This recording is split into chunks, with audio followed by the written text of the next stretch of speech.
is, I was going to ask you about this because Yeah. as we start these support groups, what we Yeah. what we need right now, there we go, Yeah. is like somebody's trying to get in. So I have somebody who formerly helped start the GSA. She helped push for it, Oh, and yeah. now she's very regretful that she ever did that. Make sure Oh, I'm on. wow. Okay. Is Leslie and Peggy, and it's 9 a.m. and good morning. But Good morning. good morning. So what they need are oh, look at you guys, so cute first thing in the morning. I'm like, I may or may not have pajama pants on underneath. I have my pajama pants on. Yeah, you are not alone. Okay, I like to start off and then just let people jump in as they do. Some people won't want to put their cameras on, which is totally understandable. I am so excited, you guys. I have my good friends Christine and Leslie here, and they are experts in all of this stuff. So That's a strong word, but Yeah. I'll take it. well, they're the professionals. I mean, I read a lot too, but they're the professionals in this stuff, and I bring the mom voice, you would say. So not Yes. well, yeah. Never mind. So it's morning. Okay. So we are tackling The Queering of the American Child by Logan Lansing. The first thing that I want to say, also, hang on, let me hit record so I don't have to download this after.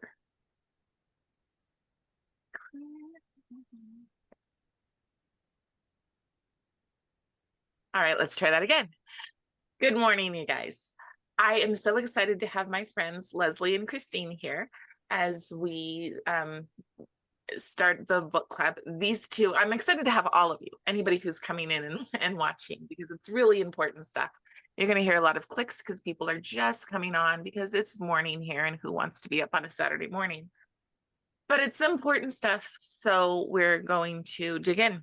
The book that we're reading is Logan Lansing's The Queering of the American Child. And what I want to get across very clearly is this is not from a religious perspective. This book is it's just factual. It's I wouldn't call it dry by any means, but it is just the sources. So he doesn't bring a lot of emotion into it. There's no religious perspective. They just keep admitting people. And yeah, I want to get started. I wanted to start with the introduction. The only thing is that we did the introduction in our live book club this week, and it in itself took over an hour. So if you guys have any thoughts from having read the introduction that you want to talk about, one last thing before we really get started. If you feel that you need to keep your camera off, we are recording. This is being live streamed right now. If you feel that you want to ask a question, but you don't want your name, you can put it in the comment, you can put it in the chat, and I'll read it towards the end. I try to keep this thing right on schedule. So I do have it scheduled until 10:30 for any questions, but if we end at 9 o'clock for my friends, then that's fine too. All right, my friends, what were your first thoughts from the intro? Christine, did you read the intro? I skipped it because I wanted to get to chapter 1 and 2. So I'm just going to say, I usually skip intros and then I go back and read them at the end of the book. There you go. How about you? I read a portion of it and then I jumped down to chapter 1 as well. Okay, perfect. Let me just start read the entire intro. But I thought it laid a really good, laid a good groundwork as to what queer theory actually is. And I think that was really important because I myself, it's taken me a long time to understand fully what that's all about after hearing that term being, sort of tossed around in different contexts. So Right. It was a good basis of understanding leading into the first chapter. So that much I will say about what I did pick up on it, what I did pick up from it. Well, I had a few thoughts from it that I'll read really quickly, and I'm just going to read the first line. American education is in the grip of a religious cult. Yes. That's absolutely factual. You will find that throughout the book. Even in the first 2 chapters, there's quite a lot about how political and how much they require utter devotion. Yes. So, yeah, the first part is like, I think it's like 20, I don't know, it's not short. It's not that short for an intro. Yeah, Which is really it's interesting that 24 it's, pages. Yeah. yeah, Mhm. it was quite a long. It's interesting about this whole idea of it being a cult is that, you're not really allowed to ask questions, but at the same time, you're being told exactly what to think, and that you're being given the answers without being able to ask questions back. Like, I don't know what this is all about and how this fits for me. There's this kind of overall sense that, as a cult, as well, we're looking to a group of people whom we don't even really know and may not be the exact kind of group of people that necessarily are the ones who started all of this. And we're being told to look at them for the answer. Yeah. And it's actually a negative thing to even question, which I think that's what's the scariest part about anything related to a cult, and that this is a cult. Yeah. It is its own religion, is what makes it extremely powerful and also very scary at the same time. So there's a lot of hypocrisy involved, which I'm sure we'll get into as we move along. Yeah. I feel like that's kind of how I realized it in the first place, because I was part of a cult at one point, like that it actually broke apart and had to restructure and tell everybody that it's not a cult now, um but the International Church of Christ at one point was, and it was very much, you don't ask questions. You have a mentor who could arguably be your expert. And that is the person that you're supposed to lean into. All right, let me get started by sharing my screen. Hope I did that right. Yeah, maybe. There we go, sharing my screen. Now, because, hang on, that's not important. Okay. Because I was driving, some of my pictures are of the, or I wasn't driving, let me clarify. Because I was riding in the car You're to in the Florida. car, yes. It's a little bit blurry up. So, and if you see me hit the wrong hit one I've already hit, just, tell me. So here we go. The first Sounds one. good. The first one in the first chapter talks about a girls' school. Open up already. There we go. This is the Windsor School. The Windsor School was an all-girls school. Do I need to open it bigger? Can you guys read that? I can read I it. mean, I can read it. Okay.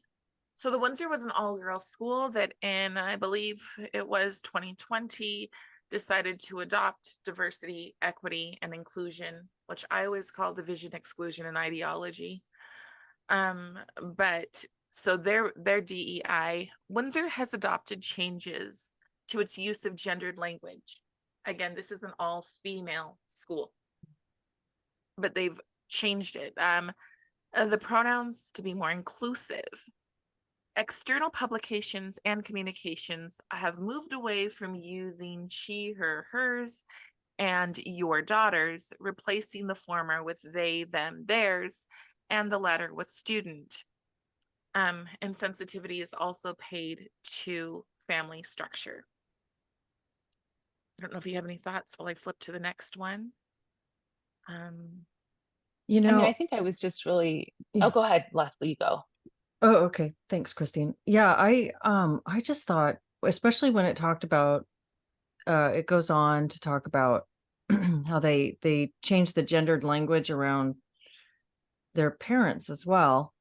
And they don't even say parent. So I wondered about that a little bit, because mother, father, you might, I don't condone it. I think that that's a problem too.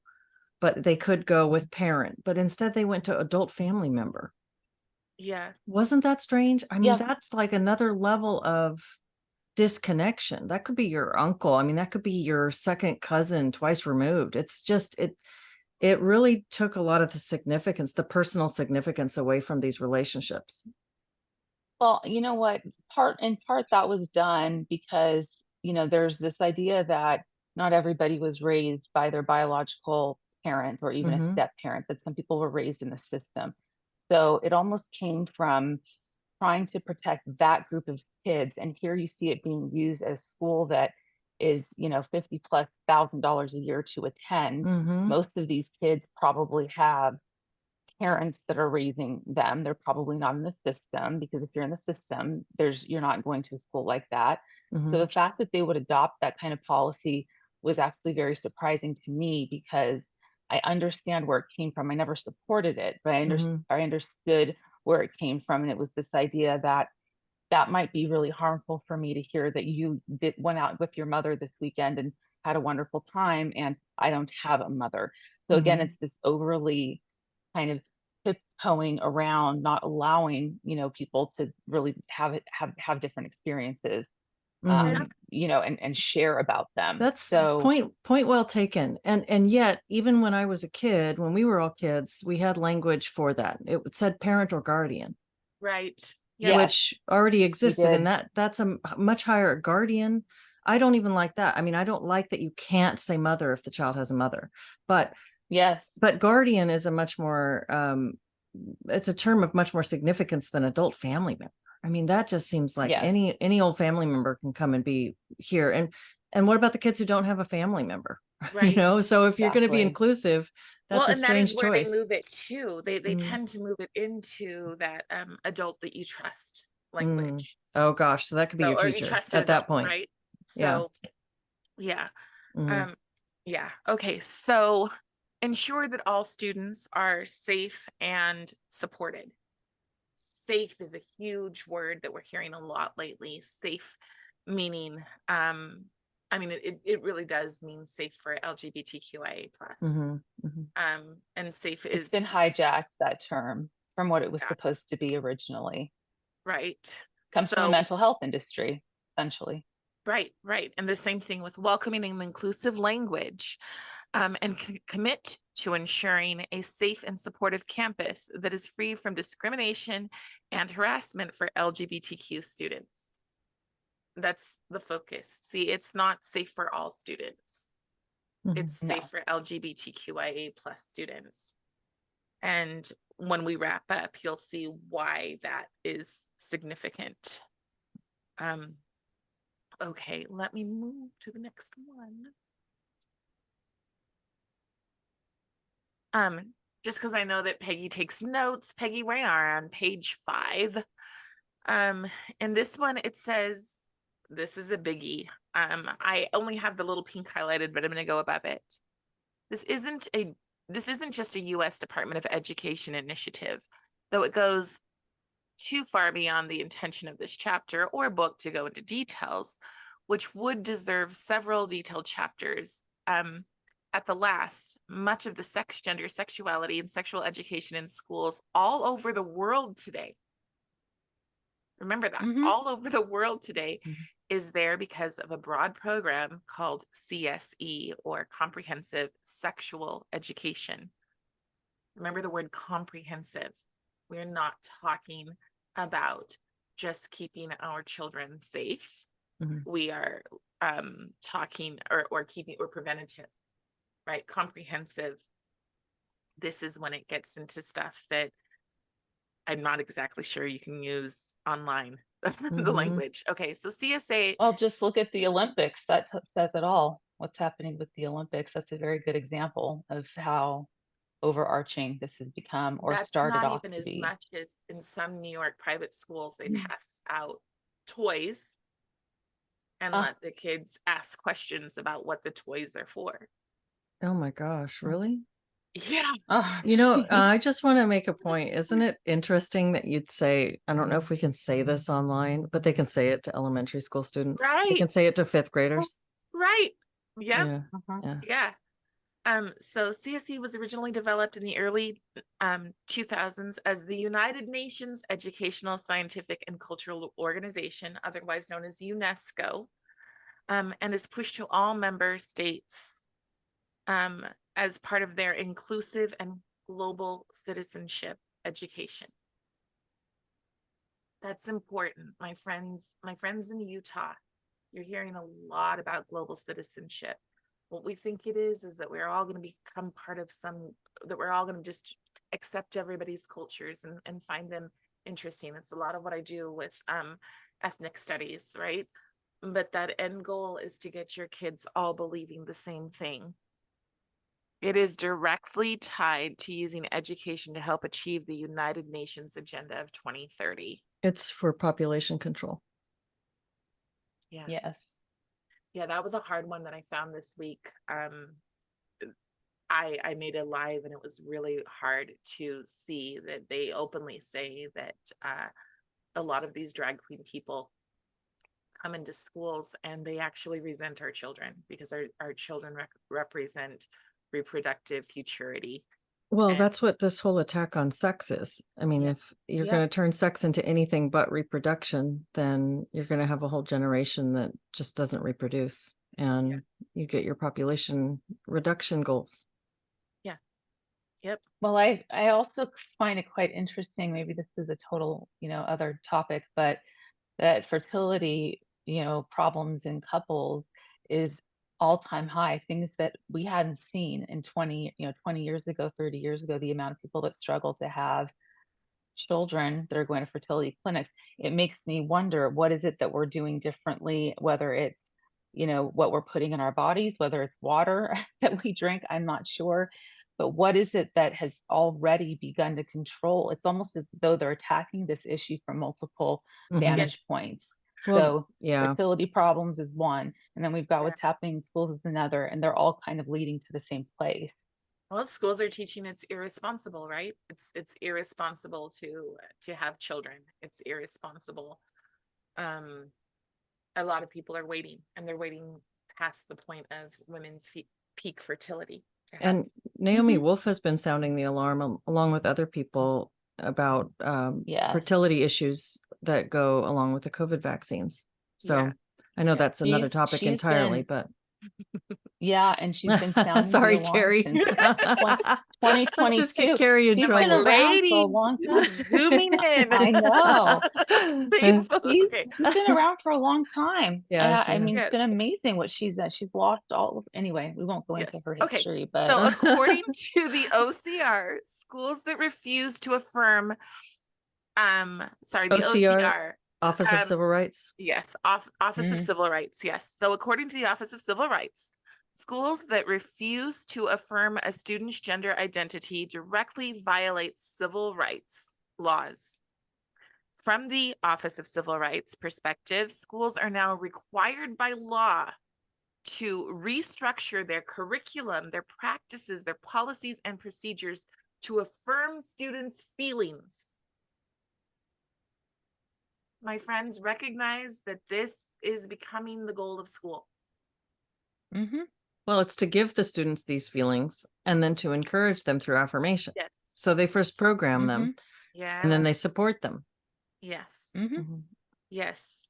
But it's literally right there. And again, what I love about his stuff is he's constantly putting the sources. The footnotes are on the bottoms of the pages. This one, I believe, I can look it up really quickly. That page that's page 7, Peggy, just in case you want to know. All right. Go to the next one.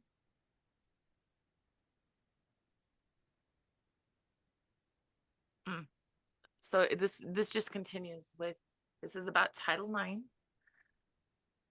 So all public and private elementary and secondary schools, school districts, colleges, and universities receiving any federal financial assistance must comply with Title IX. Now, some states, in fact, many states have said no. We see where this is going and we're saying no. But what we have to recognize is that many educators have been trained in this. So many educators believe it. and subverting it. We just passed the anti-DEI policies, and even the mayor of Salt Lake was like, I don't care what they say, the work continues. Mm. So we need to Wow. understand that. Well, and part of the problem is that when you have these federal mandates coming down from the U.S. Department of Education or any other federal regulating body, there's a threat of withholding money from the Yes, schools or from any organization that does not preach or practice what they're told to. yes, So, you look at the states that have been able to say no, then they are states that have to be able to sustain themselves without any funding from the Department of Education that's already been a threat, as though we're not going to support the schools. This happened in Arizona a couple of years ago, and they withheld funding for student lunches.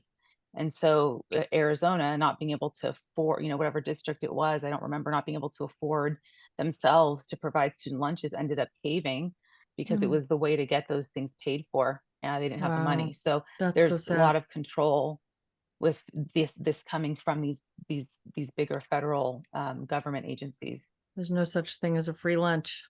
and that's where people No, and the NGOs also are responsible. Yes. Mhm. Mhm. that's what people need to think about, what they can do. It's like, is it worth giving up your child's rights for a free lunch that, having worked in schools regularly, I know how many of the lunches just get thrown away, right? Mhm. Or is Mhm. it worth it to make 5 extra sandwiches and send them and Mhm. just say, you know what, our communities can handle this. Yeah. That's exactly right. So, questions and answers on Title IX and sexual violence. Prohibits gender-based harassment, which may include acts of verbal, nonverbal, or physical aggression.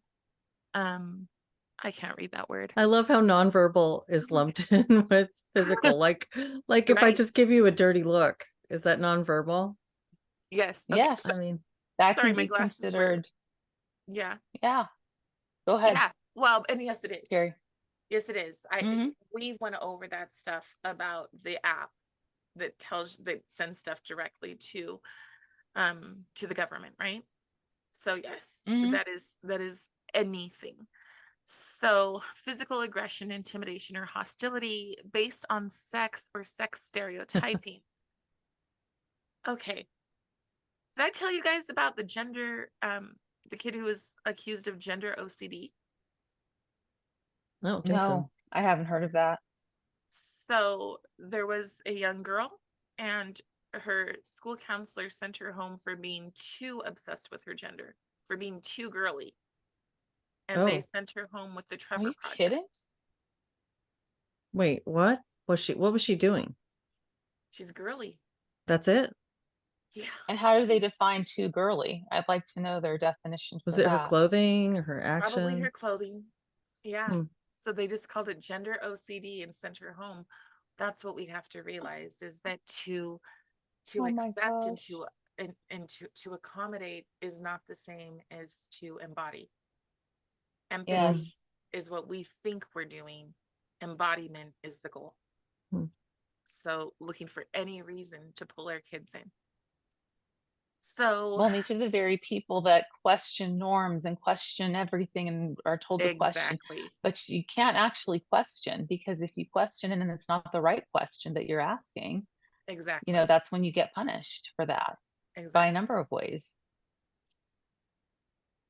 Okay. So why is the Office of Civil Rights acting more like an activist organization, pushing schools to adopt interpretations of laws that are functionally contradictory?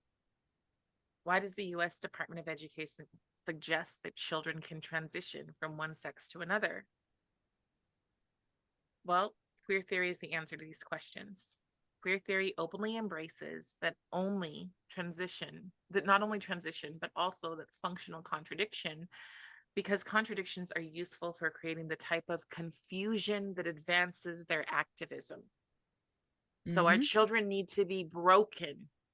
Our children, Mm-hmm. literally, their minds need to be broken in Mm-hmm. order for them to, To accept this. not only to accept it, but to resent that they were taught something different. Mm-hmm.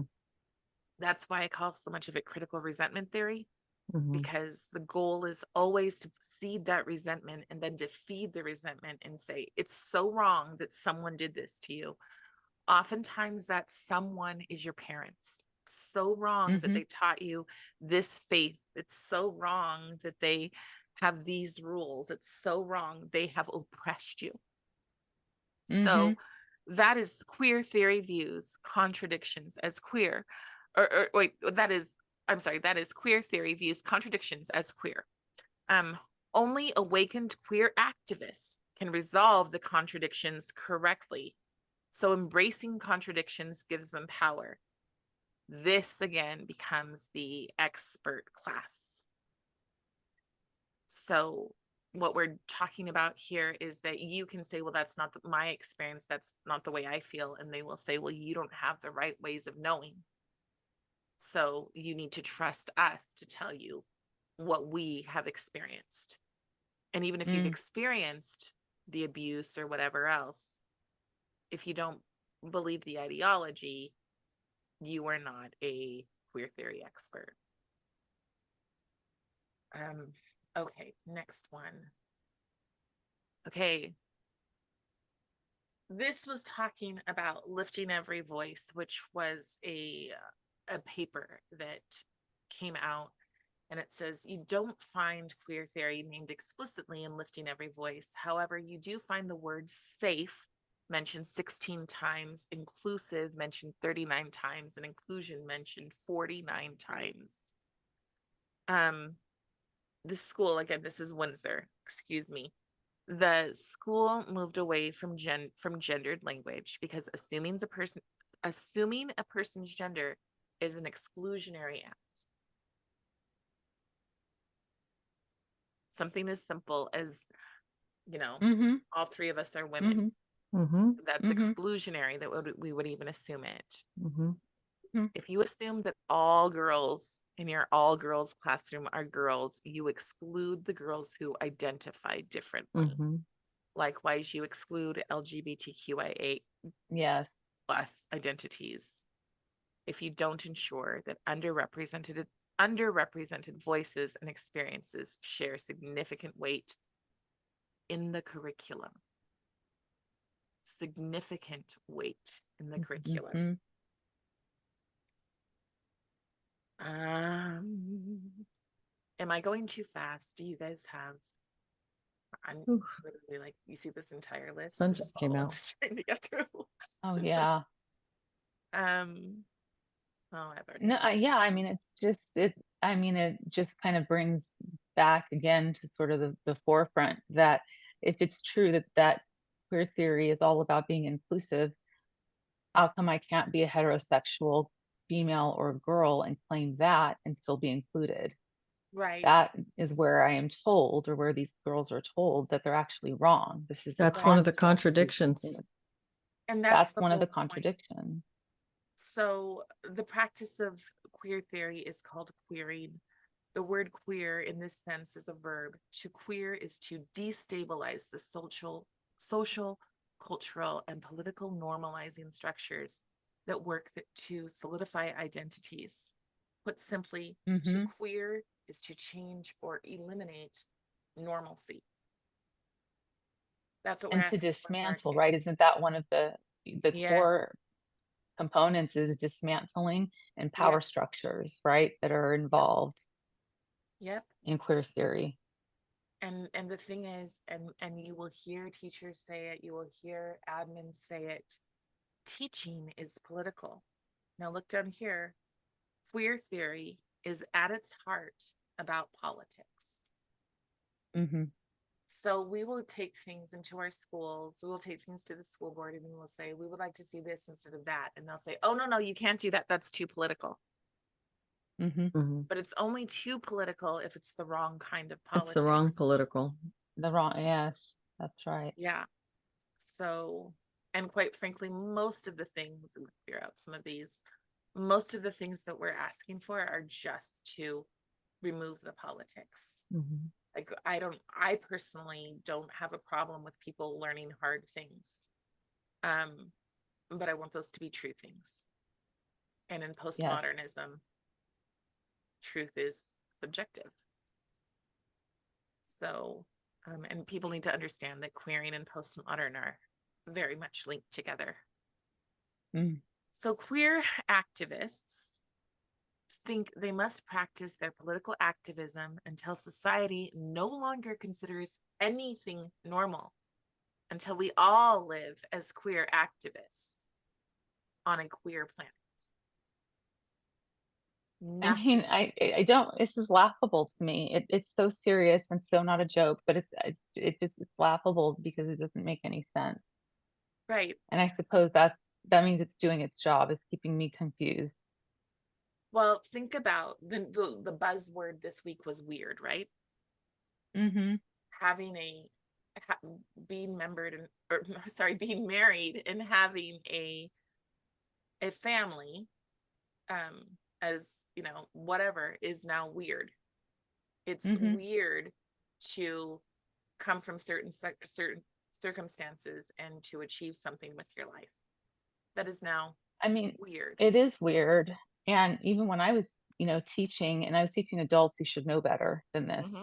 but there was, the group of adults that I was teaching that did have kind of what we consider the typical nuclear family. So they were married, let's say, and they had a couple of children, 2 or 3 kids. They were heterosexual, maybe even white, maybe not white, but their voices in class were completely dismissed. They didn't have much of a say when it came to talking about their experiences, because it wasn't considered rude. It was almost considered archaic. This is an archaic way that you're living. It's primitive. And that was Or very difficult, gloating. obviously, for them. Mm-hmm. Gloating. Or this is So cloning. Yes. I can't remember. I think it is in the book, Red Scarf Girl, but I know that kids would get in trouble if they were happy about their grades. Hmm. So, because you're not supposed to be even possibly better, or, you're not supposed to celebrate success, Mm-hmm. too arrogant.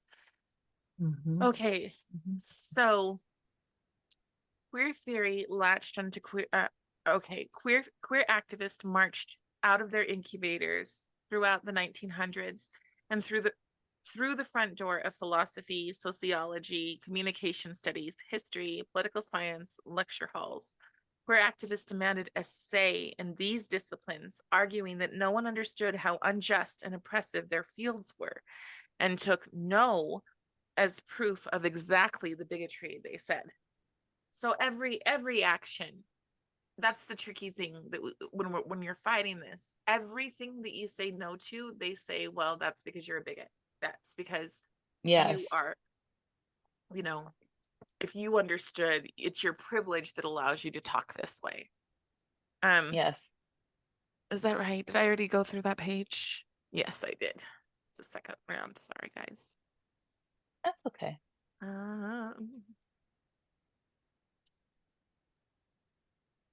Look at this. Look at this line.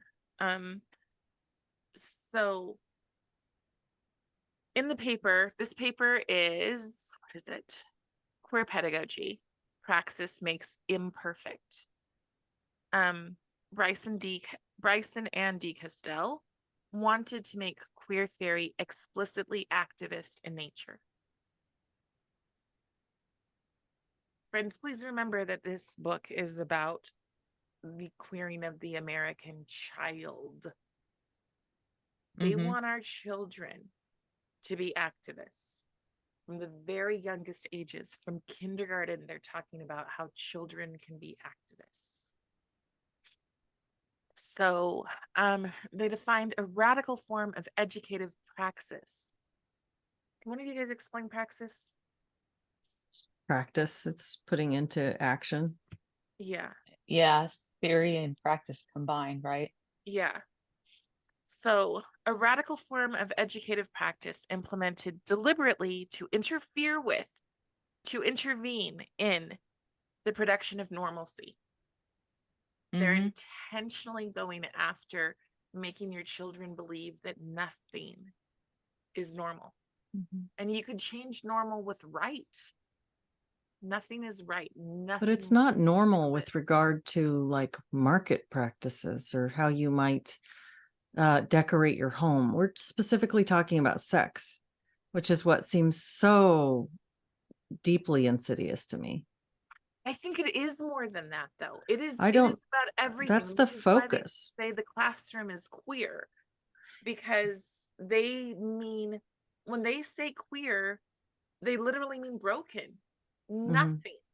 So that's so come you can change math, and 2 + 2 no longer equals 4, because they are talking about everything being queer. And they'll talk about this. I think in my last slide, it talks about the goal is that every person is queer, which is why a lot of our young people will use terms like, I'm part of the queer community. Even if they've got, they're a young woman with a boyfriend. I think it really does center on sex and sexual identity, and that this is the focus of it. It's like with regard to thought, you can't have different thoughts. You can't have different ideas about how things are supposed to be structured or done. You can't argue with that.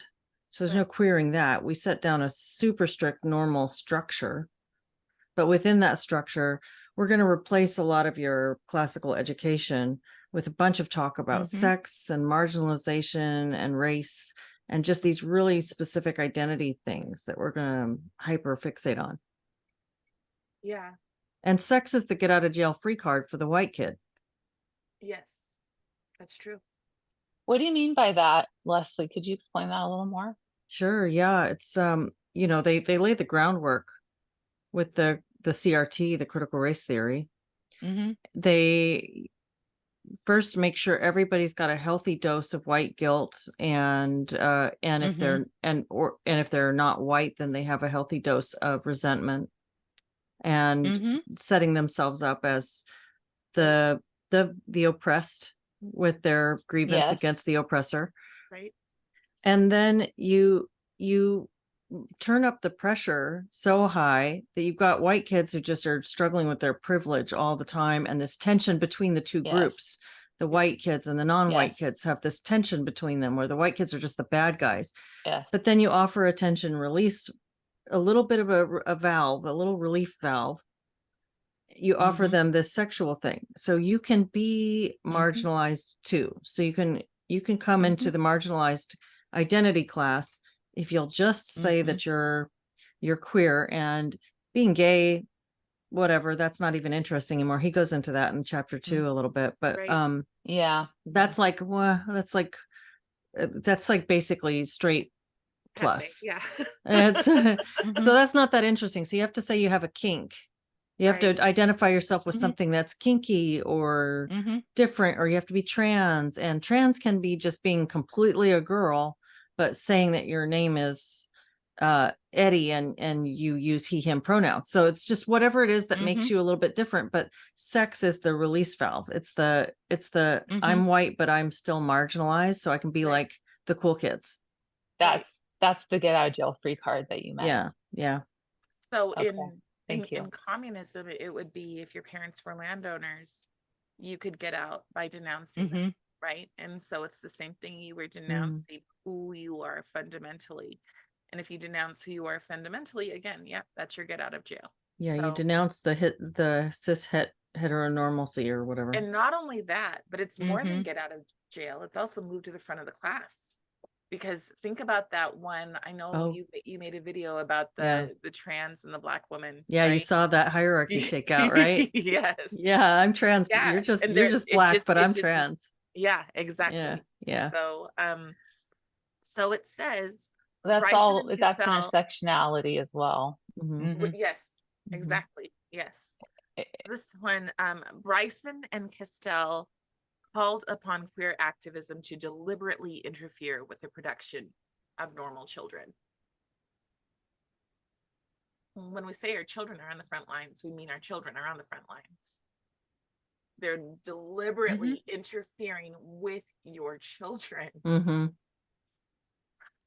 This is the stuff that is so hard to get on and make a happy video and be like, oh yeah, let me tell you this little thing. You wanted to make a happy kids are the video most about this? vulnerable.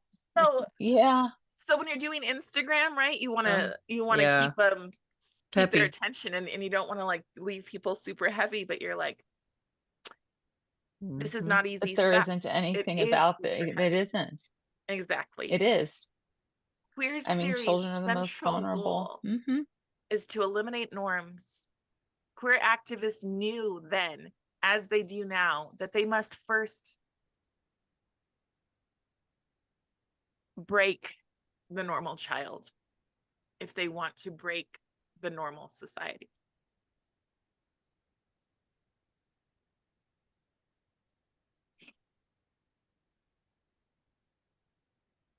Queering elementary education, advancing the dialogue about sexualities and schooling. So then it jumps into a lot of the depth. So in this one, she talks about, did you guys read this part about the teacher and how they intentionally, like, they teach them about words like cisgender, transgender, non-binary, and agender. They have to keep a journal talking about how they feel about those words. And then you Fourth graders. bring this home to your you bring this home to your parents, and they may not be totally caught up here with what's going on. Right. And all of a sudden you're asking your parents to call you by different names and different pronouns, and that if you don't do that, then you're causing me to become very depressed and I'm going to kill myself. This idea of suicide, of children threatening suicide, has run rampant through this entire movement. And it's the threat to the parents. It's almost the way that you control your parents to be able to get on board with what it is you're doing and thinking and learning, is to say, well, if you don't, then I'll kill myself. I have seen this in my personal life, not me, it's not my personal children or whatever, but in offshoots, some friends of ours. And that's a very common response. And I almost wonder if that response itself has also been taught. What do your parents don't accept you? Well, here are some things you can do. You can tell them how depressed it makes you feel. You can tell them how sad you are and how you don't want to be in this world anymore. These kinds of feelings that I think Leslie earlier you mentioned, they tell you, or maybe it was you, Carrie, you tell them what the feelings are, and then have them feel it, and then act from that point of view. Well, that's part of the activism. What'd you say? Yes. That's part of the praxis, the activism, is to talk about how if we don't affirm these kids that they have higher rates of suicidality. They talk about this incessantly with these kids. So the kids are programmed with the right response. So as soon as they come out with their identity and they want to talk to people in their life about it, let their mom know that they're trans. They're already programmed with what to say when their mom doesn't, when their mom pushes back. Exactly.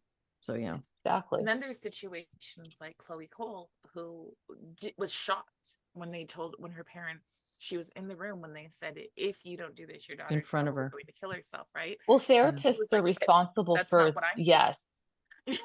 I'm a therapist, and my field, I'm extremely ashamed of what has happened, because therapists will encourage that kind of dialogue. You put those kids in a room with their families, and you're doing family therapy, and the therapists are instructed, being taught themselves, whatever it is, that they're going to go ahead and align with the child and collude with the child, so that the parents are like, well, this expert therapist is now telling me that my kid's depressed and suicidal, then of course I need to do anything I can to stop it. And that's where I'm frankly disgusted, with what that particular industry has done. I think a lot of it, there's a lot of components from multiple disciplines that contribute to this, but the psychology part of this and the therapists and the community, I think, have a much bigger responsibility and role to play in pushing this forward. And that's what's really very disappointing, is an understatement. Therapists and teachers have been deployed as the main line activists to inculcate this ideology in children. And I know that sounds like an extreme statement, but it's absolutely true. It's This is not. where it It's not thrived. extreme. It's I true. this is how I was taught in graduate school And to I was to teaching yeah. graduate school. This was Mhm, what we were supposed to be teaching, right? mhm, The students knew more about this stuff than I did, because to me this was completely foreign. I had not started looking into any of this, and when I did, that's when I stopped teaching. I mean, that's what mhm, happened. mhm, Right. So I just want to make it really clear here on page 23, at the end of 23. Was a Twitter post that was made on June 4th, 2022, so 2 years ago. When I talk about queer, trans, non-binary kids, I'm not just talking about the kids who are currently identify as such. I'm talking about all kids, because all kids are queer. All children. hmm mhm, That's a very hard pill to swallow, but Which that means is that what they is are being different, taught. non-normative, and pre-structural. So the idea that we send our kids to school, we send our kids to school hoping that they are going to get foundational principles, foundational education that they can build on and become productive members of society. They want to bring them back to that pre-structural. And you could argue savage. You can hmm argue without any colonialist views. So they want to bring them back to some base level of being. And a base level of being, well, let's look at the last 4 years. Let's look at people twerking on top of cars. Let's look at people running into gas stations and taking anything and everything they want because they can, and then being called Yes. young scholars for doing so. mhm, Like, we're really reducing. The goal is now to reduce these kids to their base self, and then to use that as Ben did an interview with a young woman who started GSA, and it's one of my favorites because it talks about um how hey Patrick, it talks about how they are water carriers. hmm, They are taught to be the activists who keep things going. So that's why, and that's the line next. That's why kids are vital to the liberation movement. You know, Mm. so there is if I could just, I know we're jumping a little because we wanted to Yeah. do number 1 and 2. Could I jump Yeah. over to 2 and read a Yeah. passage and then come back to Yes. this piece here that Yes. they're highlighting? Because Right. I have some ambivalence around this. Okay. Like the idea of kids being different, non-normative, and pre-structural. I don't disagree with that. I think that there's something to that. However, I think it's really parasitic and horrible that they're capitalizing on that in order to indoctrinate. So there's hmm this passage. I don't know what page it's on because I just took a screenshot and I was reading it on my phone. But there's a passage here in chapter 2. Foucault believed that there is no objective truth that humans have access to. For him, truth is a product of power, and power is a product of claiming the truth. That is, truth and power are inseparable. In this view, everything society considers true is nothing more than what has been made true by those with the power to define and impose it. So something becomes true because powerful people and institutions say it's true, just like how queer activists believe someone becomes normal because powerful people and institutions classify them as normal. These powerful people and institutions then sell the truth back to society, convincing society to hand over more power to shape what the truth is. For Foucault, this regime of truth conserves the powerful interests of society. I actually agree with this. I agree with that. This is a fair interpretation. Like, think about architecture. Like, when did we decide that we're going to build buildings in a certain way? Well, that's just how it's done. This is how it's done, and it's done like that, and we sell it back to people and people just believe it. And that's a form of truth, right? It's the building that you walk into. There's so many structures, and I know I'm a pretty unconventional person. I've always been pretty unconventional, and I I didn't do well in school. K through 12 was misery for me, even back in the day I graduated in 94.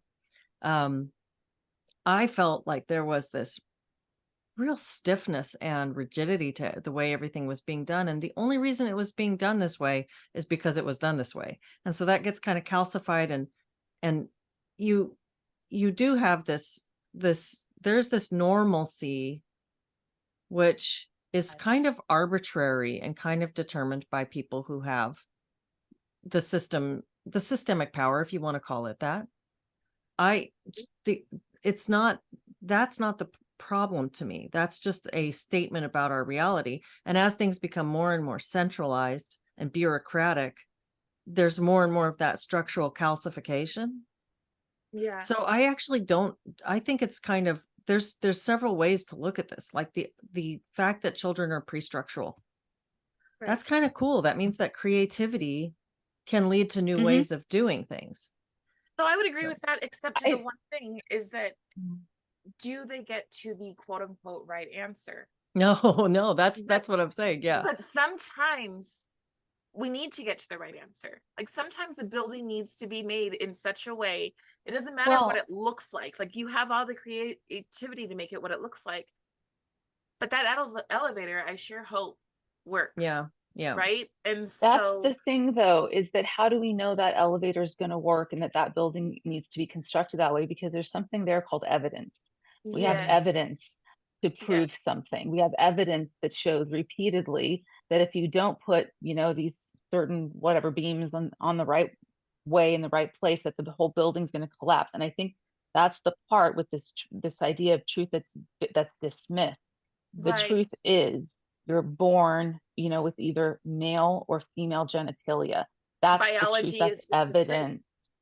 So there's a piece of that I think with the truth that that's missing in all of this for me. That's the way that I sort of interpreted it, is so we're not using evidence anymore. Nothing's evidence because everything is socially constructed. There's no such thing as evidence really. And the truth is constructed to be something that a group of people decided to be based on what benefits, whatever them or whatever. So not to kind of belabor it, but the evidence, I think, goes hand in hand. And that's the part that's been completely dismissed altogether. Well, there's so many different parts, like aspects of our human reality, our cultural reality, that are fairly arbitrary. Think about fashion. Think about how fashion changes over time. And think about, when I talk about architecture, I'm not talking about engineering. So I'm not talking about math and the science and the math that goes into making the elevator work. I'm talking about design and aesthetics and the way that our cultural social scripts that we use when we engage with each other. These things are fairly, they evolve over a time, but there's an arbitrary nature to some of it. Like, why did it happen this way? It could have happened differently. It could have. And when we have come out of, Gen Xers, we came out of our own particular flavor of public schooling. Why did it happen that way? Why did it have to be that way? It could have been different. So I think it's interesting that these people are raising questions that I also raised myself and that I think are very interesting to contemplate. But their end goal is something that's quite diabolical, because it's not to say, well, let's lift some of the strictures and open ourselves up to more fluidity and creativity. They're saying, aha, we can replace these rigid structures with new rigid structures that further our aims. Right. And remember that beginning, it is a cult. So queer educators are not concerned with teaching kids to read, write, do mathematics, or become normal adults. Queer educators are only concerned with radicalizing children, all children. Again, empathy is not the goal. The goal is embodiment. The goal, now think about that word, embodiment. Embodiment means bringing us all so that we all embrace this and it all becomes a part of who we are. That is the goal here, that we are all supposed to become. And even if it is a structure, if religion is a structure, if the way that we run our homes is a structure, if even the expectations that we have for our children are a structure, we as families, do we have a right to decide what those are? Or do our schools, and bringing in things like toys for our little children to ask, where does this go? Oh yeah, that one I can't even wrap my mind around, quite This is frankly. I mean, true. I This is believe a it, school but on the East Coast. I want to say New York, a private school. Guy was bragging about it, bringing in a whole bucket full and letting the kids ask what things are for. So, that is their goal. So queerness is not here yet. Queerness is an ideality. Put another way, we are not yet queer. We may never even touch queerness, but we can feel it as a warm illumination of a horizon imbued with potentiality. Mhm. That doesn't sound like a certain person running for office. I don't know what does. We have never been queer, yet queerness exists for us in the ideality that can be distilled from the past and used to imagine a future. The future is queerness's domain. So the way that we achieve queerness is to dismantle, dismantle, dismantle, dismantle, dismantle. And eventually, with whatever we dismantle and whatever casualties come from the dismantling, that's where we go. Okay. Okay. You too. Okay. Let me move to, I'm gonna skip a few and go into ones that have a lot of writing on them. So, every dimension of schooling and every form of education and practice are politically contested spaces that must be fought for. Again, this is liberation. Liberation is activism. No stone would be left unturned in the schoolhouse. Queer activists began querying not just school curriculum, but school policies and procedures, all under the guise of becoming culturally relevant, diverse, equitable, and inclusive. Each advance was accompanied by a moral weight of argument to increase LGBTQ empathy. So listen to that. We think that we're doing culturally responsive work, but that goal at the end is to increase LGBTQ empathy. Every single time. It's the Trojan horse. Most of the educators. I think their intentions are quite nefarious. I don't know. Well, I'll just leave it there. I was going to say, I don't know that, I mean, can people be excused for following this sort of ideology, bringing it into the classroom because you actually do believe you're doing some good? This feels very nefarious in nature, that I don't know that I trust that people are doing this because they feel that something good does come out of it. It's hard for me to wrap my mind around that, around not automatically. Slow boil. That's the issue. The issue It's is the slow boil. you've got a child, The frog in the pot. Well, it seems very especially if clear. you've got a kid who killed themselves. If you have one child who's committed suicide, then as a teacher, especially because teachers do love their children, right? I mean, they not their children, but when I'm working in a classroom for a year, those kids are my kids. I call them my kids. I've got to do this for my kids, right? Now, I'm not their parent and I don't blur that line in any way, shape, or form, but I care about those children. I care about their success. I worked with little kids. I did a certification when I did a vocational program as a young, late teens. And then I worked in early childhood education with 4 and 5-year-olds for a while. I didn't love those kids. I tried to do a good job. The kids were really frustrating. I thought, I don't know if I want to be a mother. These kids are really frustrating. Their parents love them. I put up with them. I tried to manage them. I tried to educate them. I had moments of warmth and real affection for them, but I'm just being honest. I wasn't, I didn't have a sense of like parental maternal love for them. I didn't know what that felt like until I had my own children. I still, with other people's children, I like them just fine. I think that they are complicated little human beings, just like every other human being. I love people in general, but I don't get some kind of special warm fuzzies for other people's children. I just see a child and I manage the interaction. It's children are difficult. I don't know if I would attribute that kind of love to all teachers. No, I don't think it's all teachers by any means. In fact, I think that there are some teachers who are flat out sadistic. Yeah, Like I said I've in the seen that beginning, too. when we have people who come in to do drag queen story hour, who start Mhm. off with resenting our children from the very beginning, Mhm. they're just seeing, oh, you're the next generation. I didn't Yeah. want a next generation. When they're like that, they have no business being around children. But I'm I not gonna think lie, I'm freaking Mary Poppins. So- yeah, you sound like it. You have maternal I energy to think, spare. yeah, I think I fall somewhere in between the two of you, I would say, in terms of Mhm. my love or connection with other children. I mean, I just definitely didn't love all of my clients, many years that I saw clients for therapy, and I didn't love all of the kids that were my clients either. But I Yeah. guess I was able to find a focal point, a place of compassion. A Mhm. point of compassion is what I used to say for the people that I was seeing. But my role is different than what a teacher's role is. Right. Right. So as a therapist, it was imperative to find a point of compassion somewhere, or I think the relationship can't form with Mhm. any real solid roots. So anyway, that's veering off into therapy. But the Mhm. reason I Yeah. sort of bring that up is because we're losing the foundational components of that through all of this ideology. We're Well, losing the foundational Yeah. component that the relationship itself mhm. tends to be the most healing.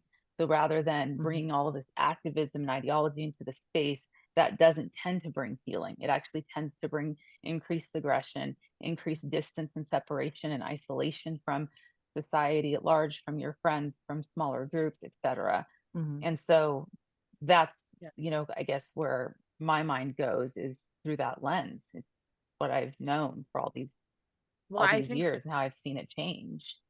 there's this line right afterwards that Mhm. answers it. It says, most of the educators who have irrevocably harmed education and therefore children over the past 3 decades aren't aware that their theory of education and teaching practices are derived from the works of Paulo Freire.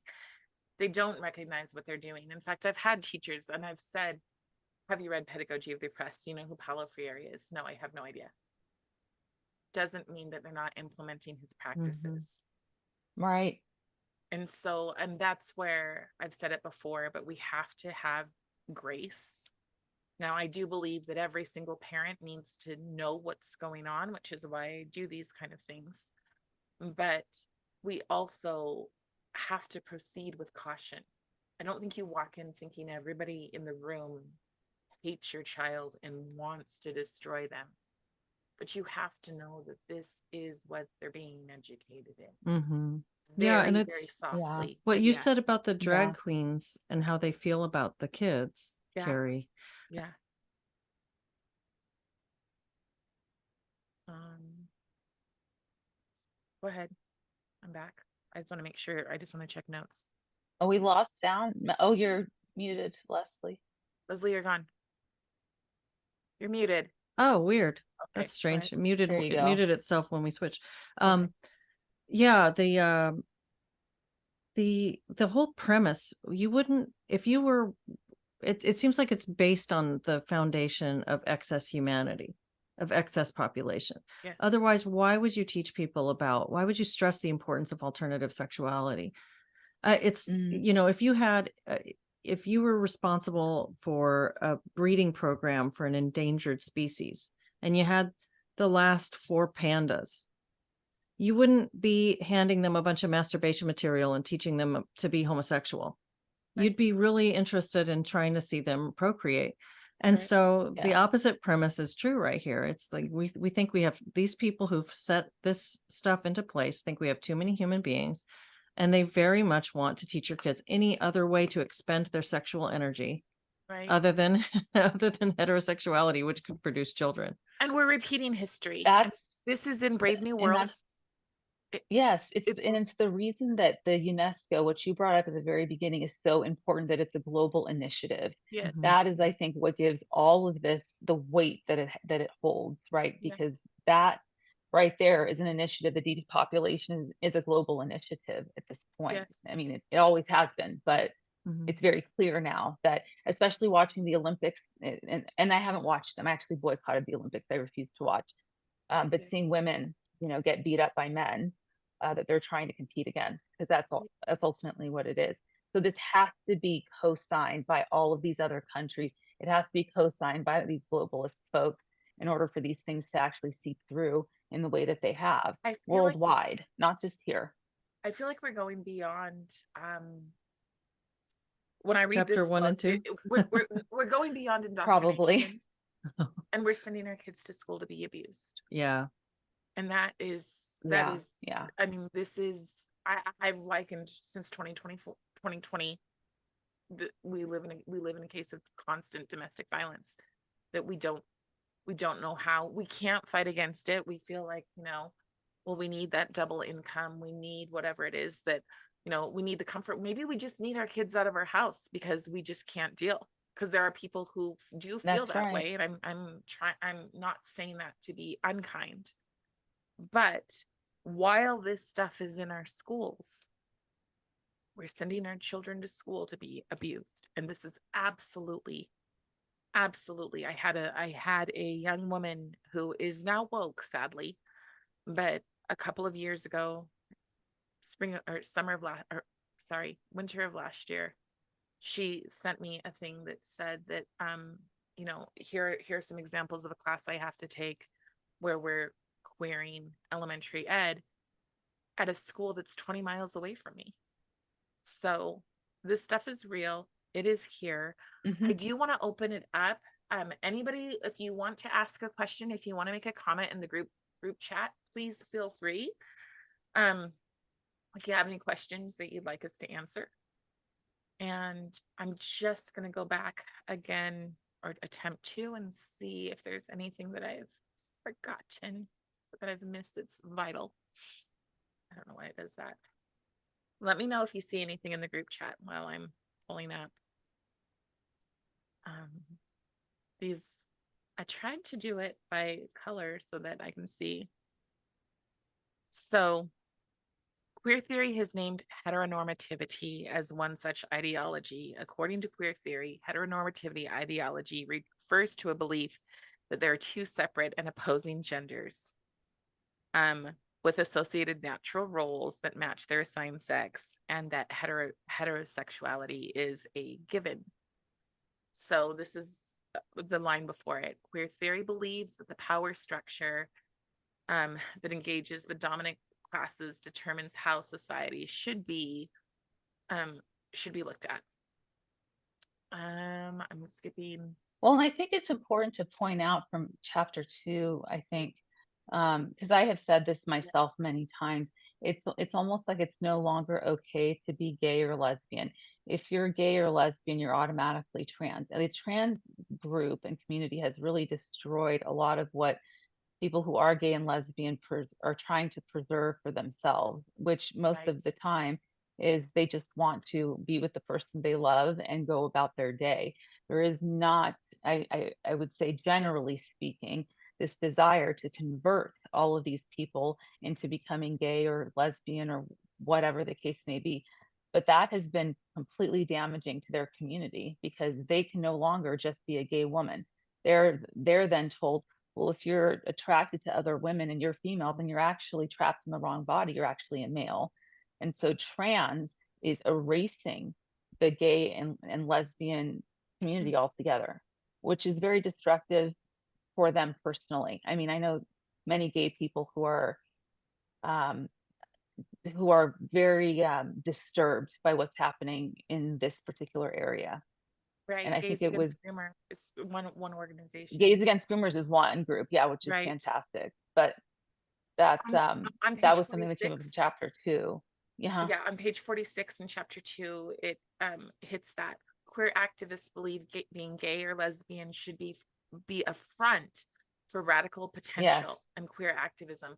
All they're just, it's about using people. That is the goal. The goal is to use these people, to have them so fragile that they are ready at a moment's notice to carry the water. So, and when you look at the people who are funding these programs, they do not live this way. They live in quote unquote cis heteronormative ways. Now, who knows what they're doing behind closed doors, Well, they're But allies. take They call Zuckerberg, themselves right? allies. Take Bezos, Mhm. take these people who are funding this crap are, they don't live this way. They want us constantly fighting these things. They want these battles for us. You have to ask why. Not, I mean, there are places in the book that will answer that, but I want to wrap up pretty quickly here. So queer activism, not just another normal variation of a human experience. So when we voted, when people decided that homosexuals should have rights, we were told they just want to be normal. They just want to be able to get married. They just want to be able to have insurance. They just want to be able to have a family. But that is not what the queer activists wanted for them, which is why they Yes. say things like, if you don't gather the mask, if you aren't protesting, then you are not part of our community, because Yes. this is activism. And remember, another important thing to understand is that you are not queer, you do queer.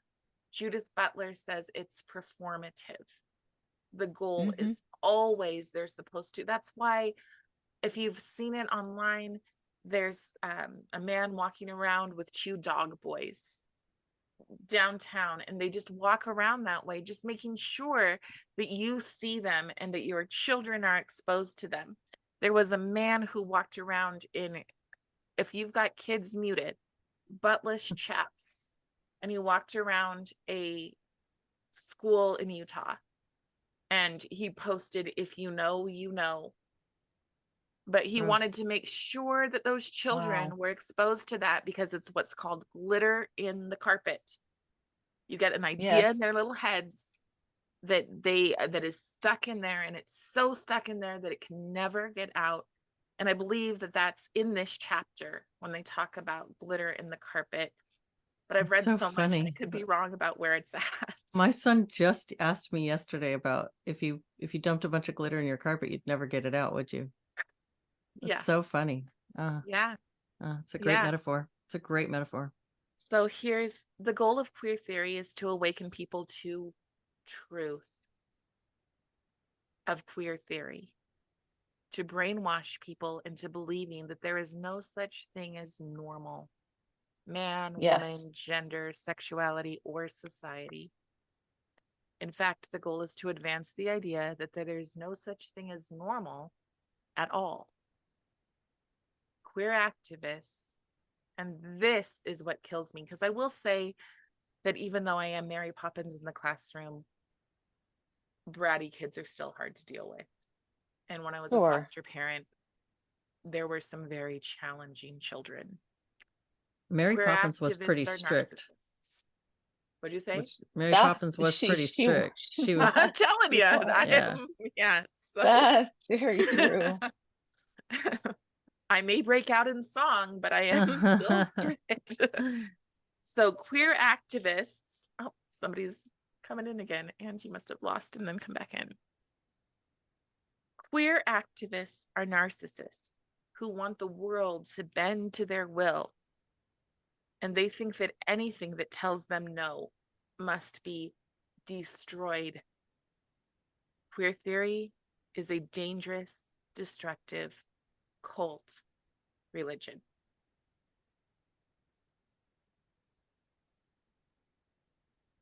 That, meanwhile, our schools are taking an awful lot of money to bring in. A lot of stuff. When you see the words welcoming and inclusive, and I get it, many people are like, oh my gosh, why would you look at those two words and think they're bad? It's not that I think they're bad, it's that I've studied and I know they are. They don't mean what we think they do. That's right. And it takes quite a bit of digging, I think, to pull to get that together to understand. I mean, it's meant to be confusing, obviously, and meant to Right. not be clear. Right. But the digging that you had to do, that's pretty much how it's structured to be very difficult to understand or to find answers, which then Right. makes you turn back to them, right, to get the answers that you're confused about. I mean, it's this whole crazy cycle, Yeah. chicken and egg situation. Yeah, Oh, what were your takeaways from everything if you were to wrap it up in a anybody want to write their takeaways in the I, chat? We just still have a yeah, quiet I mean, group. I think the takeaway is that this is, although the book is about the queering of the American child, I think it's queering of the global children. I want to say worldwide. That's, I think, one of the things I take away from it. And I know I'm kind of harping on this Olympics thing, but I think that was a very good example of how this has been seeped into every, Yes. type of these NGOs that are running around. We're trying to help people and whatnot, also have a stake in the game here. And they also have some sort of reward to claim, whatever that is, financially or otherwise. So I think that's my takeaway. I think I had a pretty good idea about wolves just because we've been involved in this topic for so long, but I like that it was brought to the global level. That's what I'll say. That I think makes it a lot easier to understand the depopulation motive and goal. I thought that the first and second chapters did a good job of laying out the groundwork for understanding what this is in a very clear way. And near the end of chapter 2, there's a short answer definition for what queer theory is. And it says queer theory is a radical ideology that uses activism to convince people that nothing is normal or natural. It specializes in convincing people that sex, gender, and sexuality are social fabrications invented and sold as the truth by dominant classes, but that those categories are not limiting factors. Its activity is to deconstruct the very concept of normalcy. So it goes on a little bit, but I think that's just understanding that makes everything make so much more sense. Yeah. When you understand that it's really quite, Yes. it's a well thought out, orderly, Yeah. and intentional process of doing exactly that we're seeing in our schools. So we can stop scratching our heads and saying, why are they showing our kids porn? Well, that's why. So if you don't like it, There's you an have to answer. Yeah. you have to change what you're doing. Right. Exactly. All right, my friends, thank you so much for joining me. Everybody who watched us, thank you so much for joining us. This will be on YouTube, it'll be on Facebook, and yeah, I'll try to figure out Rumble too. Please share. We'll be back next week. Hopefully you guys will be able to join, but we'll be back to talk about chapters 3 and 4. And yep, trying to knock this stuff out. Thank you so much, you guys. Bye. Thank you, Carrie. Bye. Bye.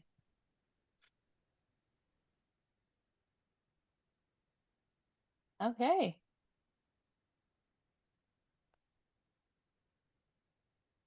All right. Make sure the live is stopped.